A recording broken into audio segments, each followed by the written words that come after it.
And just as you get spectrums of team culture in national culture, for example, you get the same in organizational and team culture. And you can see, again, the difference in visuals that we can use to understand the sorts of cultures that sit behind the images. These are two recent photographs when when the government shutdown was about to kick off in the United States, and Nancy Pelosi was being sworn in as the Speaker of the House, and she chose to take her oath in front of any children that were present in the audience to make a visual representation of her attitude towards inclusivity, sustainability, and thinking towards the future.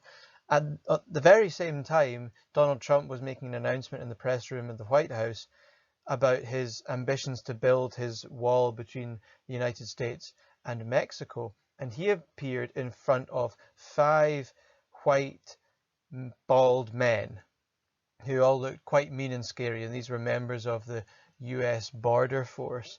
And the visual representation of the different types of culture that sit behind these two powerful individuals is fascinating to see. And you get a dichotomy in organizational culture between what we describe as control culture and commitment culture.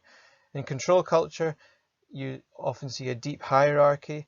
There's a tightly controlling authority voice from the top of the hierarchy, and that makes it difficult to operate effectively within teams because teams do not get the opportunity to form a sense of shared higher order goals because all of their operating objectives are dictated to them from above. Compare that to commitment culture, which has typically a reduced level of hierarchy, and they focus on quality. And this is one of the obvious distinctions that you can see between a controlling culture and a commitment culture within a team. A control culture focuses on quantitative measurements. Now, we mentioned previously the idea of proxy measures and different forms of performance measurement. A controlling culture will focus solely on these sorts of measurable criteria because they are black and white and they are a means of further controlling the people within the team. Something as simple as signing in and out of work is an example of a means of control. That doesn't mean it's necessarily negative, but presenteeism is another typical symptom of highly controlling environments where employees, team members are expected to be present, and that's the thing that's important as opposed to productive.